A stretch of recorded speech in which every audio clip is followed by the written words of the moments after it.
This is Hannah Burner from Giggly Squad. O-Pill is the first over-the-counter daily birth control pill available in the U.S. Let's be real, getting a birth control prescription is not always easy, and it's so much admin. In fact, about a third of women face barriers to access prescription birth control. Between scheduling appointments, missing work, class, or just trying to exist, it's a lot. But now O-Pill is putting birth control in our control. O-Pill is a daily birth control that's FDA approved, full prescription strength, and estrogen free, and 98% effective when used as directed. Grab it online or at most major retailers, no prescription or doctor's appointment needed. So if you're thinking about birth control, check out O-Pill to see if it's right for you. Use code GIGGLY for 25% off your first month of O-Pill at OPILL.com.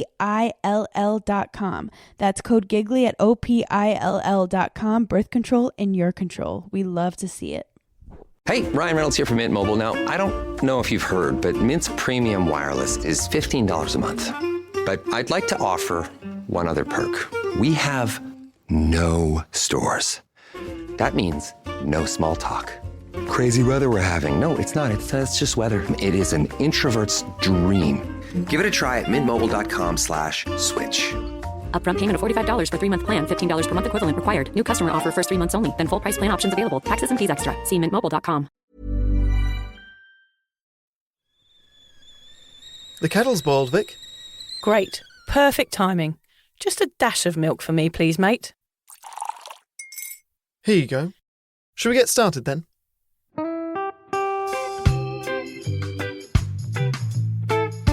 Have you ever woken up on a Sunday morning and said, I'm never drinking again, and then found yourself waving $50 at a barman by happy hour?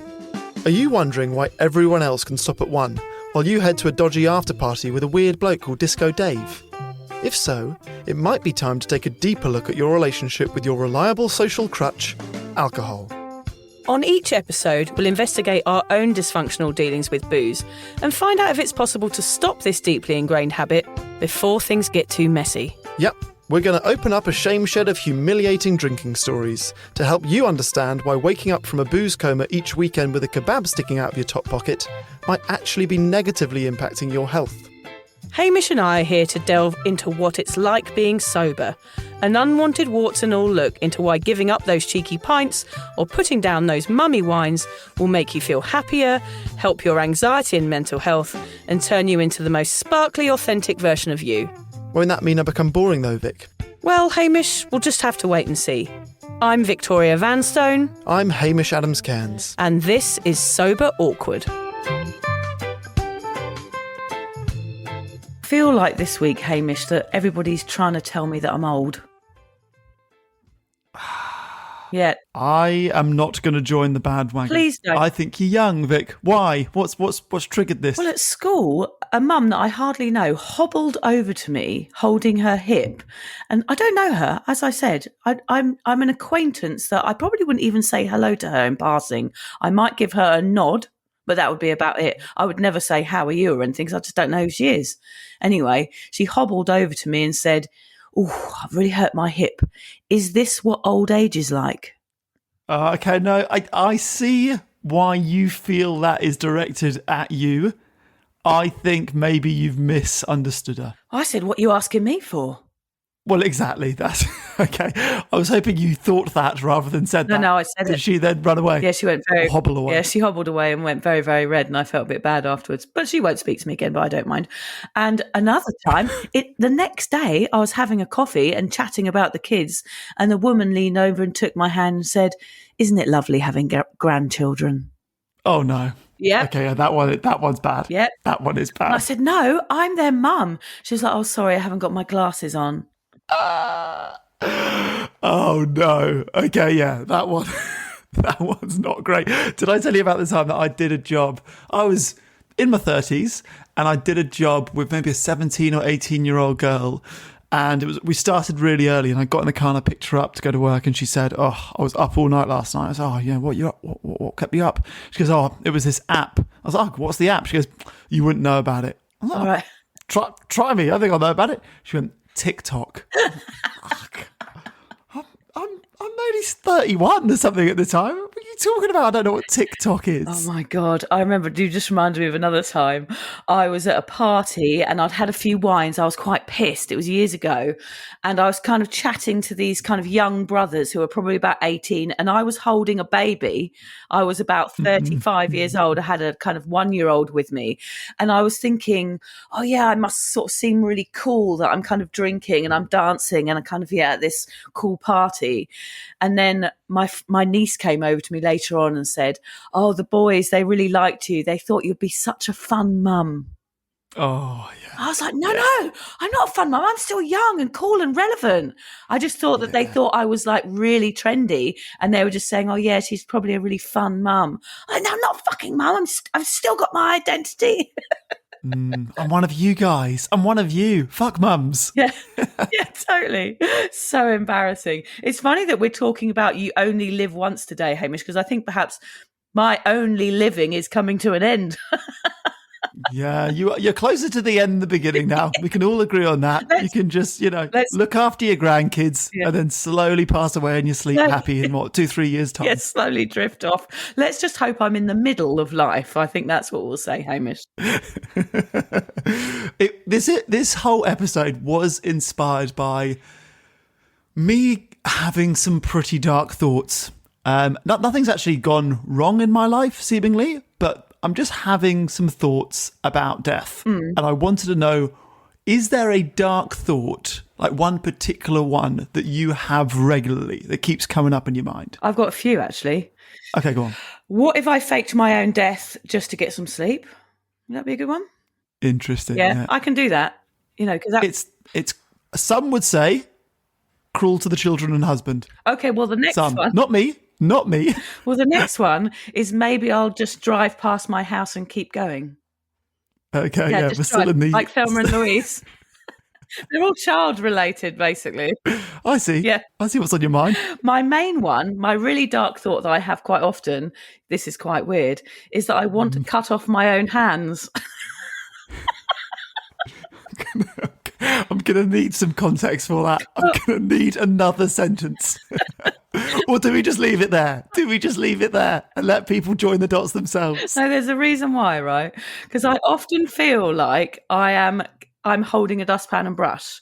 So I just thought it would be easier if I cut off my own hands and sort of a bit like Captain Hook, had some kind of sort of contraptions attached that were exchangeable, where I could have like a 925 silver plated dustpan and brush attached, and I could click different cleaning tools onto my hands and just use them sort of like robot hands or like penknife hands. Like I'd be like a human Swiss Army knife, basically, that I can do all my chores much, much quicker if I have all these different attachments.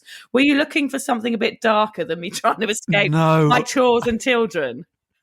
I quite like that image. So you're sort of like a female Edward Scissorhands for house chores. Yes. Like there'd be a way of screwing a Dyson onto your hand.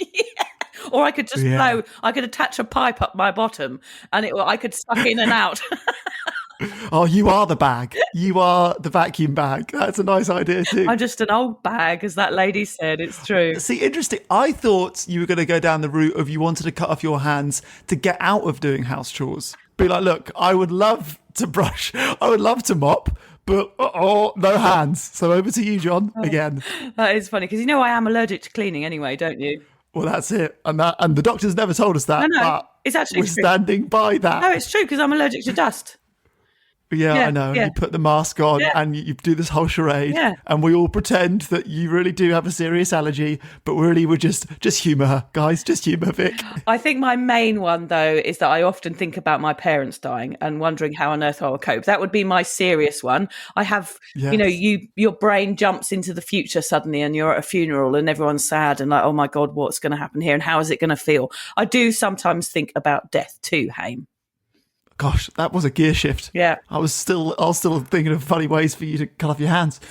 I think that is sort of in the same ballpark of where I'm coming from. So the regular dark thought that I have is about my own funeral.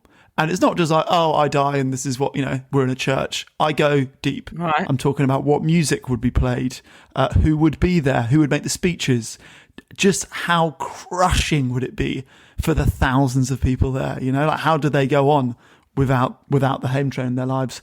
I also sometimes get that weird urge in my head. Do you ever get this when you walk past a seemingly happy family, like a mum holding her toddler daughter's hand walking down the street, and I just think, what would happen if for no reason I just drop kicked your daughter, or if I just kissed you or grabbed your dog, like just do something that's completely out of character and socially unacceptable, and just see what the reaction would be. Do you ever get that urge? Yeah, I mean, I once wanted to kiss my hairdresser, but she is my friend Emily, so I'm not sure she'd be appreciative of a snog mid-rinse, honestly. But I know what you mean about doing random stuff. I'd love to have a street fight. That would be something I'd really like to do, like a real fierce sort of, tear my shirt off, Stephen Graham sort of fight, in a pub. Preferably with someone smaller than me, just to see how it feels. Are you up for it, Hame? You're not street fight? Nah, I'm not. I think you want to be in a street fight with Stephen Graham, who's ripped his shirt off. Yes. I think you've got your lines twisted here. A naughty street fight that turns into patting and kissing and making love on the street. This particular death thought spiral ended with me considering one of the major reasons that many are reluctant to give up booze or drugs. And that is that we only live once. Life is too short. YOLO, grab it by the balls, squeeze every ounce of life that we can, etc., etc., etc. And I think there was a time in my life when I too would have bought into that seemingly foolproof reason to never get sober. Particularly, I think when we're young, you feel like life will go on forever. I certainly felt invincible. I had that live fast, die young attitude. My actions had no consequences. I felt immortal. I thought life was about just getting off my head, hooking up with strangers and snorting lines in the loos. That is what I live for. It's only now that I'm sober that I'm going to try and turn this entire perception of YOLO on its head in one episode of Sober Awkward. Okay, good. Over the course of today's episode, Hame and I are going to try and prove a hypothesis, sciencey we know, that being sober is far more YOLO than being drunk. I do feel old when I say that term YOLO, Hamish, because it was the slight pause before YOLO that aged you. Yeah. It didn't roll off the tongue. And a bit of a hint, there's a lot of YOLOs in this episode. Okay, I actually had to look up what it meant. YOLO. I was trying to look up funny alternatives to what you might have thought it meant. I was like, YOLO, what the hell is that? I know what. Yes, it's some sort of yogurt. Yeah. Some sort of trendy koyo. Yeah, it's like a low-fat yogurt. YOLO. The way I hope that we are going to achieve this hypothesis-proving sciencey episode is twofold. Okay, first fold. Figure out what we actually mean by YOLO and where I think we're getting it all wrong. And second fold is to take a look at what people are saying on their deathbeds. Right, I've done a bit of reading into Bronnie Ware. I don't know if you know who she is. She's the Aussie palliative care nurse. Yep. She wrote a memoir called The Top 5 Regrets of Dying. It's quite a dark one. Basically, she studied those who were on their deathbeds and the commonalities that she saw with people saying, my regret is I wish I'd done more of, I wish I'd done less of. And she created a book out of it. I think if we can better understand what people are wishing for on their deathbeds, then we'll better understand where getting off our tits fits into life's equation. I'm excited, sort of. Not really, but yeah. All right then. Let's start with YOLO then, shall we? YOLO is a modern version of the Latin phrase carpe diem, which means seize the day. We took carpe diem and modernised it to try and sound less wanky because it's easier to type with a hashtag in front of it. I think that's probably why. Then we use it as a short answer to a variety of questions and statements. I do think the fact that carpe diem rolls off the tongue of Vic, but YOLO sticks, does buy into this idea that maybe you are aging. I'm afraid I might change and go jump on the bandwagon. Maybe you are aging. You're good at Latin, you're bad at hashtags. But why can't we just say you only live once? Wouldn't that be easier? Just so that everyone knows. We've got a hashtag. I know. We're young, we're fun. We've got the time. I've got the time to say you only live once. It's not much longer than YOLO, honestly. It's 4 words. What are you talking about? YOLO is just it's fun to say. At the count of 3, okay, you say YOLO and I'll say you only live once. Okay, you ready? Okay. 1, 2, 3. You only live once. YOLO. Okay, I'll finish before you. Okay, point proven. Yes, thank Maybe you. I speak too slowly.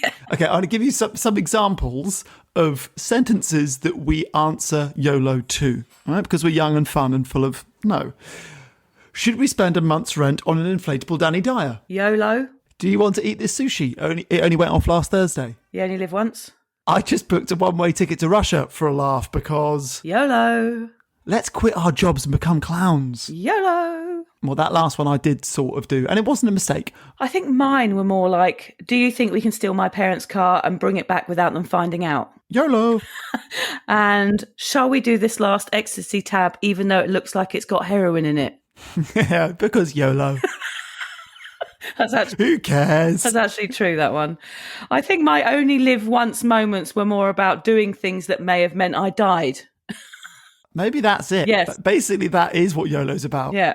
YOLO, it seems, is the answer to all of life's problems. It allows us not to think too much, take shortcuts, fuck ourselves over in the long term, in the chase for a buzz today, and generally bury our heads in the sand instead of confronting adult life. It's true. And we don't actually judge anyone for it because we both did it for years. And let's be honest, it is quite funny. We made some terrible decisions because of YOLO, but we also made some great ones too. This is not attack on YOLO or any kind of yogurt product. It's more of an attack on YOLO's relationship with sobriety. Life's too short. Let's get fucked up and drink. We've all heard this hundreds of times before. You've probably said it to yourself, and it probably even worked for you as a life philosophy for a while. Certainly did for me. Okay, Vic, let's share some personal stories, as we love to do on this podcast, about choosing YOLO over sobriety. Was this something you've done before? I mean, I remember one time going back to a cocaine dealer's drug shed on a motorbike in Thailand and thinking, I know I shouldn't be doing this and I'm putting my life at risk. But hey, as I was zooming through the jungle in the pitch dark, not knowing where I was going without a phone or anything, I remember thinking, I'm just going to go with this even though I'm scared. So sometimes I did things when I was scared and used that as an excuse. It was like, oh, well, I only live once. Let's just go for it. Were you drunk or high at Yes, the time of that decision? Definitely was, yeah. Sounds like it. I flew to America once to see a bloke that I'd only been with for about 2 weeks. It was a bad idea, but I felt very reckless at the time. It felt like a kind of, oh, I'm in love and we've fallen in love really quickly, so I'm going to fly to America. He didn't even turn up to meet me at the airport is the result of that situation of my YOLO in that. And actually, he didn't turn up because his brother had been done for gun possession. Oh, wow. Okay. So he was a classy fella. So romantic, isn't it? I don't mind that as a YOLO decision because it's like putting all your chips in. If it comes off, you've got the greatest romance story. And if it doesn't, you tell it on a podcast years later. Well, it didn't. And I've seriously lived to regret doing that, quite honestly. I think I often pushed myself out of my comfort zone, sort of chanting, you only live once. It happens when I'm public speaking, even when we did the ice baths, when I did zip lining recently and whitewater rafting. I think I'm doing stuff for the experience, even actually when I don't enjoy it. It's kind of a life goal thing. There are some extreme activities that you want to sort of tick off in life to feel like you're really living it to the max. It definitely makes me seem more gnarly and more interesting to live life on the edge like that. And I think that's often the reason I did those things. Have you got any weird ones you want to share, Hamish, before we move on? So when I was about 16, we booked our first lads trip to Puerto Banús, which is in Marbella. It's sort of where millionaires go. I can remember there being lots of Lamborghinis. We were 16. I literally had no money. I don't know how we afforded the flight. We ended up drinking, basically like we couldn't afford to go out. So we drank cans of beer around the pool. We survived on what we call con queso sausages, which was like a microwavable sausage which had cheese in the middle of it. Ooh. It was shocking. I think it is where we had that night and we were like, oh, we're 16, we're going to just meet women. And one night we met women and we got them back to our flat. Oh, let's have drinks at ours. And one of them went to the loo and said, you guys got no loo roll? And my friend just handed her a white loaf of bread and said, that should do it. And then they immediately left. Oh my God, you've never told me that story. Have I not? Well, you know when you stay in an Airbnb and they give you one loo roll, you're like, well, I'm not going to buy 18 new ones. So it's quite normal for you to use a loaf of Hovis, is it? That's it. It's a yeast infection waiting to happen, which I think she saw through, which I think maybe why they left. But yeah, so that was certainly a YOLO trip. It was still fun, but we didn't really do anything. I booked a trip to Japan when I was drunk, even though I didn't have a job. That turned out well. That was with Liz.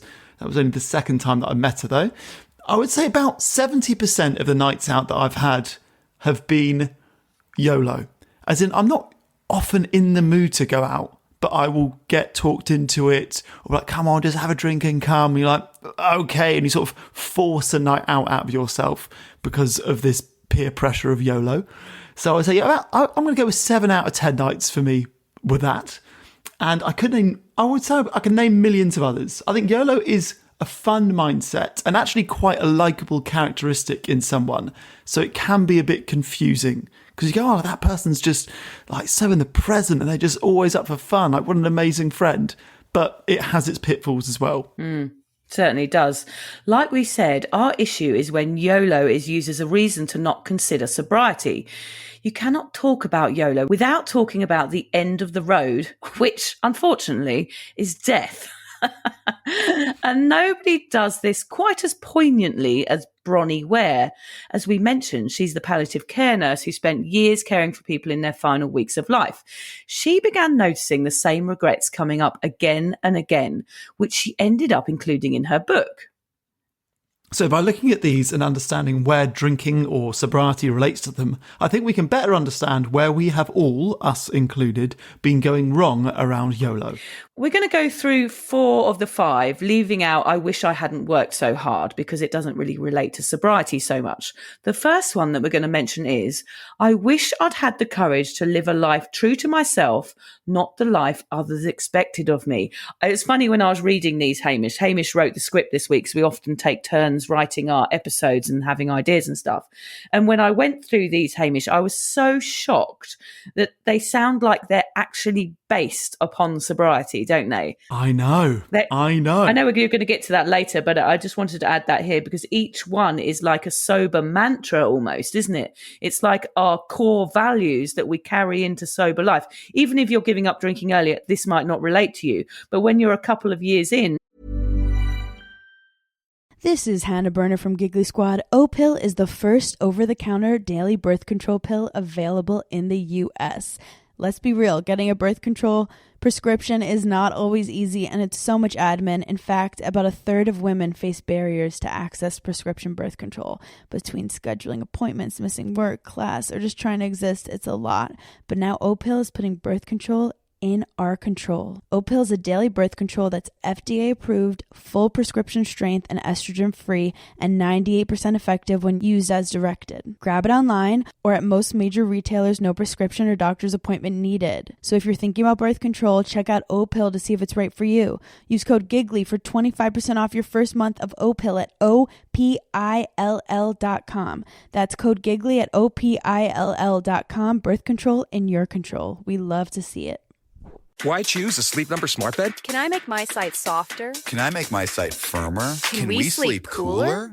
Sleep Number does that. Cools up to 8 times faster and lets you choose your ideal comfort on either side. Your Sleep Number setting. Enjoy personalized comfort for better sleep night after night. And now, max out your savings. The more you buy, the more you save on beds, bases, and more. Plus, get free home delivery on any smart bed with base. Limited time. Check it out at a Sleep Number store near you or at sleepnumber.com today. All of these are going to definitely relate. It was really fascinating read, Hame. So let me read that again. I wish I had the courage to live a life true to myself, not the life others expected of me. So it definitely feels like it's intrinsically linked to sobriety. What is getting drunk? At its core, it's drinking a substance that makes us feel and act differently. It's a way of cheating who we are authentically by turning up or down the dials of your character. You might become louder, more confident, more emotional, more violent just by drinking alcohol. Nobody can honestly say that they are their authentic selves when they are drunk. Such a good point. Absolutely. Yeah. And that's why we often talk about in sobriety the idea of once you do go sober, you reintroduce yourself to the person you were before alcohol. And that is probably your truer, authentic self. Yeah. The point about not living the life that others expect of me is a reason that many of us don't go sober in the first place. Our friends and family drink, so we're expected to, and it seems easier to just go with the group than be confrontational about it. So we just drink. Yeah, it's so true. It's such a good point, Hamish, because I think that's what we often talk about sobriety just being about confidence and about learning to grow who you are. But at the end of that becomes authenticity, doesn't it? Because you're just happy to step into any social situation and go, here I am, I'm sober, I'm owning it, I don't care what anyone thinks about me. And yes, I'm going home at 8:30, but this is who I am now. And that can be really difficult for people to understand. But the further along you go with it, the more the opinions of others kind of fall off and you're able to accept your own authenticity, which is such a wonderful place to get to.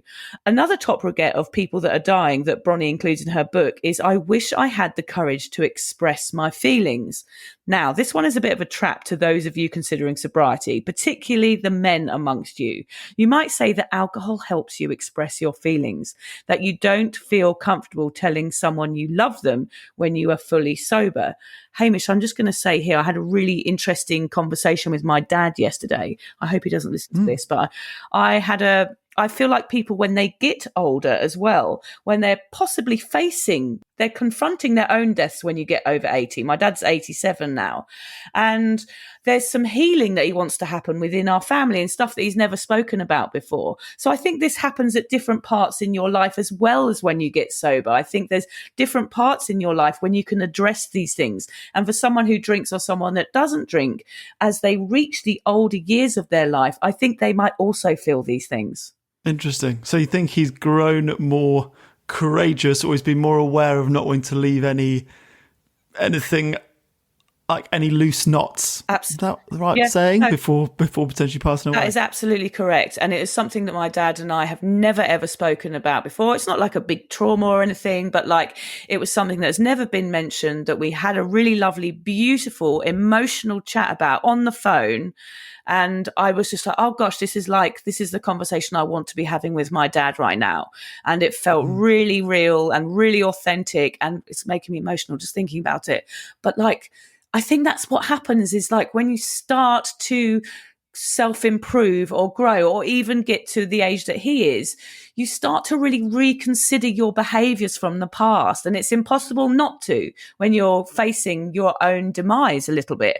You start to reflect and you start to wonder why you made these decisions. And especially as an ex-drinker, you start to sort of contemplate all of the things you did in your past and try and heal them. And it's all part of this sobriety process. And I think as we started with aging, we may as well talk about it here. I do think that is part of the aging process as well, whether you're a drinker or not. So we've had these amazing conversations this week, which has been really, really lovely. And, you know, it's nice to heal things. And sobriety is about healing yourself. And I know that sounds a bit woo-woo and spiritual, but it is about a healing process. And that's what this topic is about, I think, a bit, Hamish. And all of these facing your deathbed, it is about healing yourself before it's too late and before you have to deal with those things in a more heavy way or drink through them.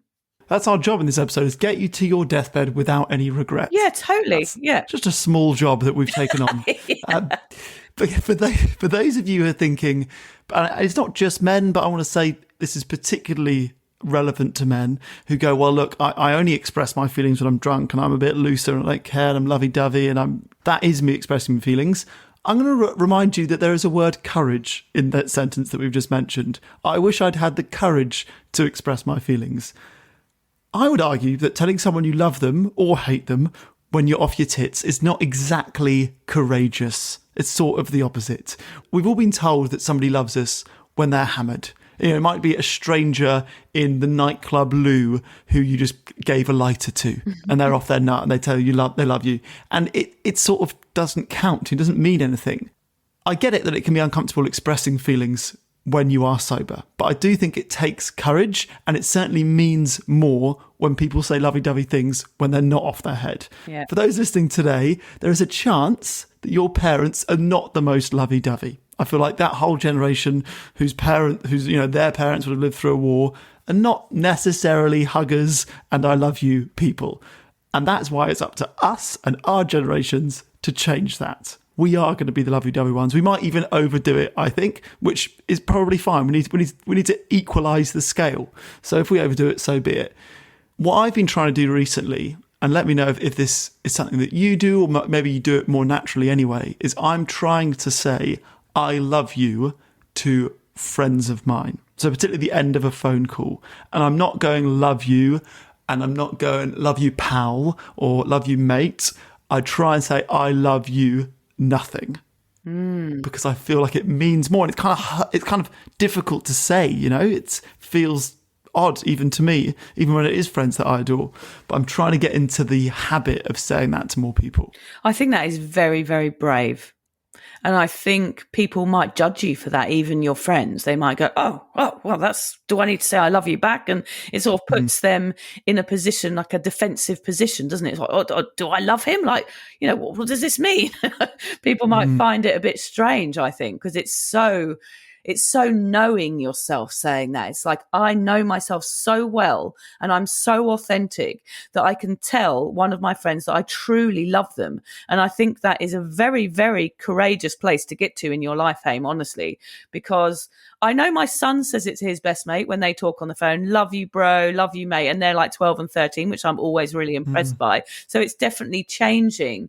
But I do feel like for a man in your mid-30s, I think that is a very, very brave thing to do and a very commendable thing to do, because I think the more people that did that, the less hate there would be in the world. There you go. Hopefully. It shouldn't be a brave thing to do that. No, it shouldn't. I kind of agree, but yeah, telling someone that you love them shouldn't be a brave thing worthy of applause. I'm trying to normalise it. Normalise it, but are you doing it because they've borrowed your lawnmower? Yeah. Oh, yeah. I don't know these people. Yeah. They're just people that I need things from. I'm trying to get their lawnmower. Yeah. I love you. Can I borrow your lawnmower? Yeah. Can I please have a fiver? Yeah, please. You left that bit off the end that you're asking please, for a favour. Babysit my children. Please. I love you. It is now. Put your close, now that you've made that put your connection. close friends in your funnel. If you love them. And only if you love them. I love you. I'm going to put you in my funnel. Where's this gone? With time, you'll make new mates in your sobriety. Having sober mates will help you stay sober. And trust us, we aren't all weirdos. Well, some of us are. But I do think with that one, Hamish, I must say here that friends will come and go. And it's okay to have some time out from friends and to reestablish those friendships when you're more secure in your sobriety, because that happens too. So if you are feeling a bit lonely because friends aren't inviting you out as much, that might just be a stage while you kind of navigate these friendships and work out what works for you. So it's not all a loss when you get sober, but you do tend to veer towards people that are sober as well, because you're doing stuff more in the day, and that just happens naturally. And I think life and friendship is about loss as well. And you do have to learn to have some sober grief, I think, Hame, when you go sober, because you do have some hard losses as well. Yeah, but I would also argue within that topic of friendship that going sober makes you a better friend. You can be a great friend to your mates. Suddenly, you're going to be the consistent, reliable, available at all times of the day one. You're not the one that needs a lift home and puke wiped off your cheek and someone call an ambulance. You're going to be honest. You're going to be able to support them in a way that you might have never been able to do so before. Like most of people that we know that are sober were pissheads. You know, we probably weren't the greatest of friends to people when they needed us most. If you called us after 10 p.m. on a Friday, we're not going to pick up. We've probably lost our phone. So I feel like it makes you a better friend. It makes you a type of friend that you maybe never were. And like I said earlier, it makes what you say, if you say something mushy, mean a lot more. They know they're not just saying this because they're pissed. But I totally agree there with that, Hamish. But the misconception is that you're bonding when you are drinking, and those friends are going to lose their drinking buddy and be like, well, how do we say I love you now? Like, how do we say I love you when we haven't had 2 bottles of Prosecco? because that's when people are able to share their emotions. Well, that's what they think. So it's very, very hard. You will become a really, really good friend, but they might not want that sort of friend. That's where the difficulties lies, because actually they just want their friend that they used to go out with and get pissed with and have a laugh with. And this new type of friend doesn't suit their lifestyle because it's like holding a mirror up in their face. So it is something to navigate through with a big machete, like going through a jungle, this one.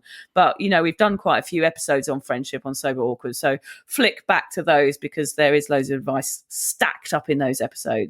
Okay, and finally, the last quote from that book is, "I wish I had let myself be happier."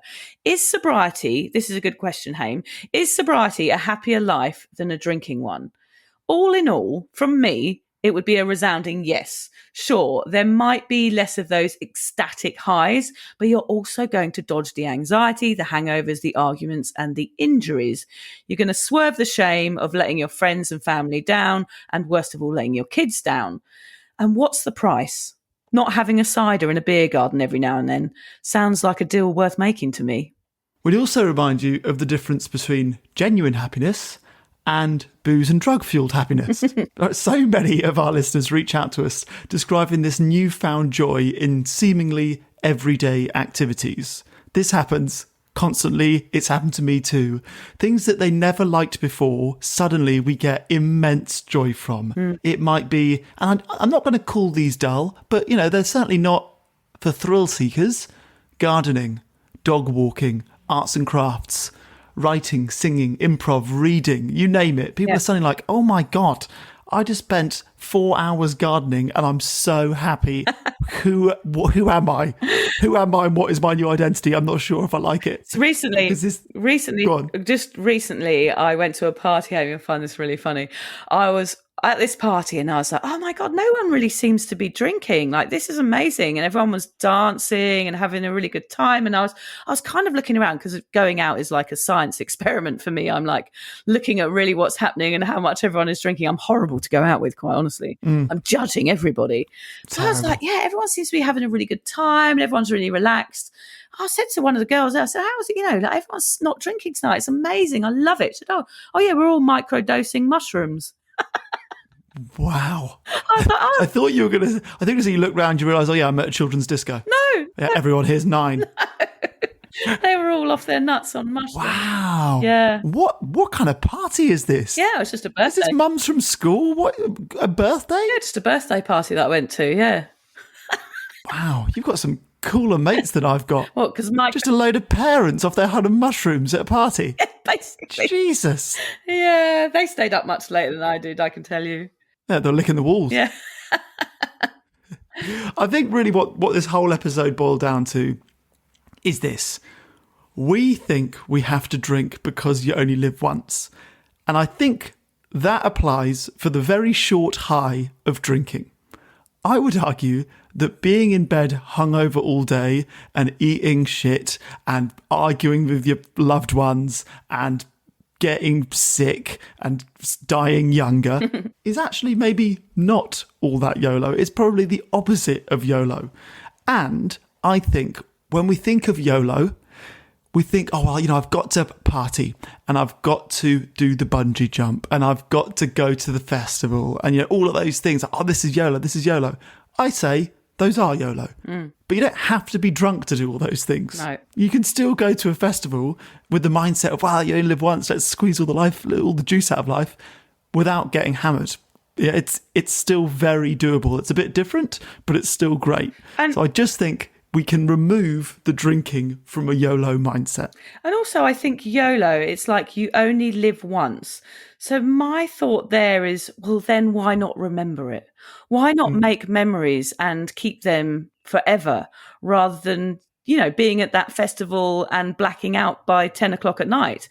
Why not stay up till 4 o'clock in the morning and remember every amazing moment, like when your favourite DJ comes on and the lasers start? Those moments feel very euphoric, admittedly, when you've done half a pill and you're with all your mates and everything else. But that feeling is very similar. It might not be that full rush, that full body rush that you get when you're on drugs or when you're drinking, but you definitely get to store that feeling forever, unlike if you were, off your nut on something. So I do think YOLO, you only live once. I know I keep saying it because I have to keep reminding myself. Living is about making memories. And if you're not, making those memories and you're blacking them out, then that isn't really YOLO, I would say. True. Also, I would say the world is not such a miserable place. YOLO, you only live once. Well, let's try and live for as long as possible. Yeah. Rather than just hard and fast and die young. Yeah. It's not that bad a place. We can stick around and spend time with our kids and grandkids. That's fine. I think, Hamish, there's something in this where you're just reminding me now. We lived fast, die. We had that attitude when we were younger and we felt invincible. We felt like we could do anything. But I think when you're young, you don't realise how precious life is.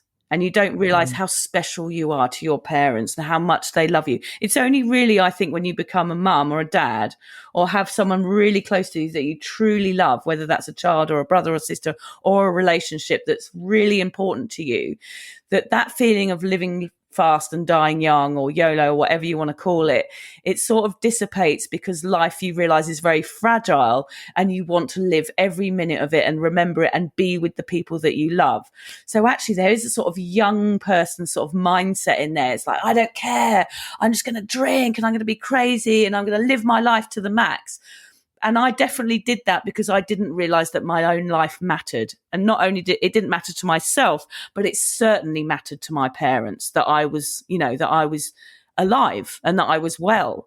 And I think sometimes we forget that when we're young. We just say, I don't care. It doesn't matter if I die. Like, at least I've done everything. And it's sort of this rock star attitude, isn't it? Whereas in fact, as you get older, you're like, okay, I've got to take care of myself. I need to be present. I need to take care of my children. And things start to change. And you just tend to not think like that as much, I think.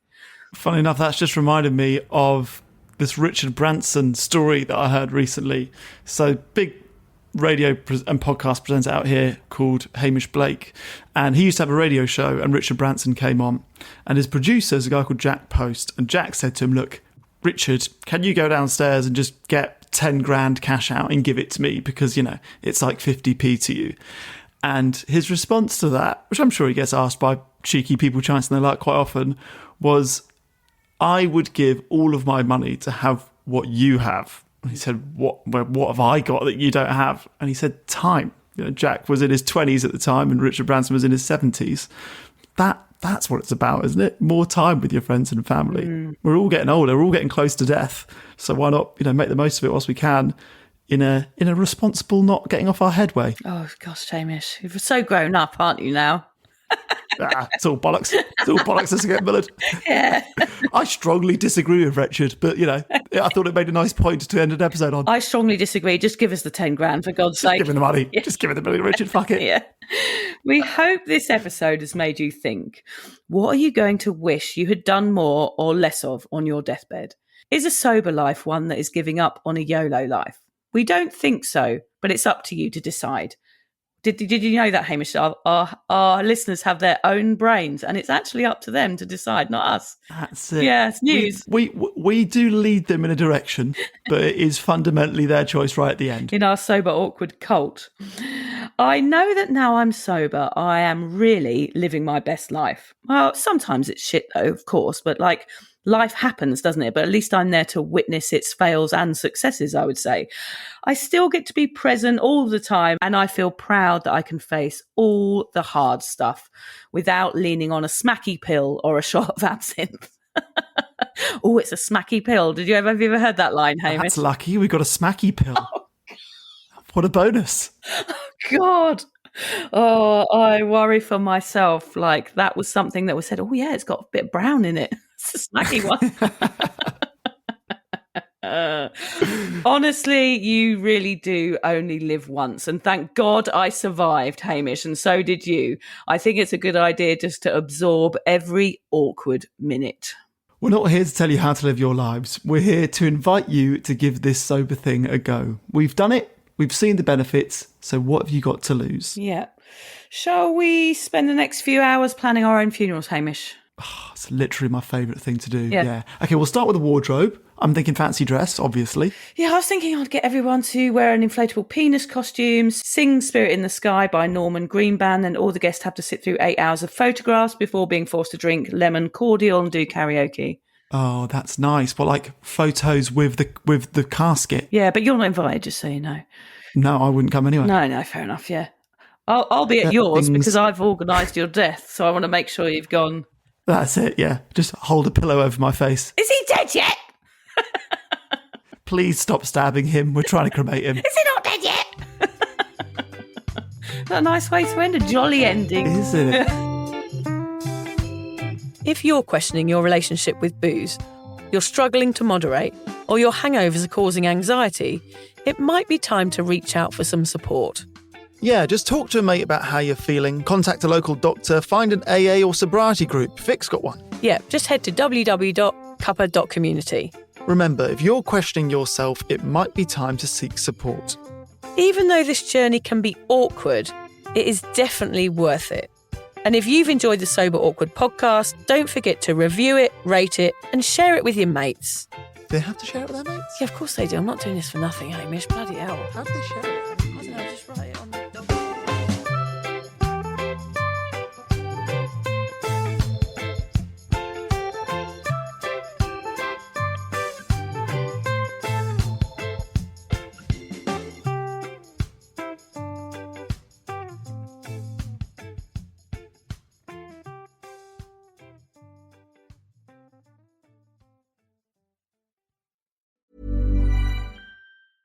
This is Hannah Burner from Giggly Squad. O-Pill is the first over-the-counter daily birth control pill available in the U.S. Let's be real, getting a birth control prescription is not always easy, and it's so much admin. In fact, about a third of women face barriers to access prescription birth control. Between scheduling appointments, missing work, class, or just trying to exist, it's a lot. But now O-Pill is putting birth control in our control. O-Pill is a daily birth control that's FDA approved, full prescription strength, and estrogen free, and 98% effective when used as directed. Grab it online or at most major retailers, no prescription or doctor's appointment needed. So if you're thinking about birth control, check out O-Pill to see if it's right for you. Use code GIGGLY for 25% off your first month of O-Pill at OPILL.com. That's code GIGGLY at OPILL.com. Birth control in your control. We love to see it. Have you met All Modern? All Modern brings you the best of modern furniture and decor all in one place. Save up to 70% during their big sale of the year. Update your space with modern dining tables, chairs, and more. All on sale at All Modern, a Wayfair specialty brand. Plus, get fast and free delivery. That's modern made simple. Shop the big sale of the year October 26th through 29th online at allmodern.com. Acast powers the world's best podcasts. Here's a show that we recommend. Hi, I'm Joanna Coles. And I'm Michael Wolff. No other modern American president has impacted the world like Donald Trump. To understand his mercurial whims, we dive deep inside Trump's head. 3 days a week, Joanna and I deliver behind-the-scenes access and recount insider stories. From hidden health concerns to alleged Epstein connections, we unravel the 47th president in a way you will not find anywhere else. So search for Inside Trump's Head wherever you get your podcasts. New episodes are released 3 times a week on all major podcast platforms, or tune in a day earlier on the Daily Beast's YouTube channel. Acast helps creators launch, grow, and monetize their podcasts everywhere. Acast.com.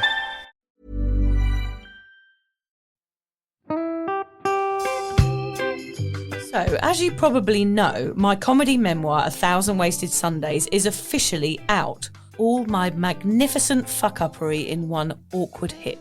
If you'd like to get your hands on a copy, it's now available from all good bookstores. We always say all good bookstores, don't we? Yeah. Are there bad bookstores? No, it's probably ones with moody sellers. Oh yeah, really depressed librarian folk. Yes, okay, yeah, good. yeah. So there are probably some, but we're only storing it in the good ones. It's only made it into the goodies.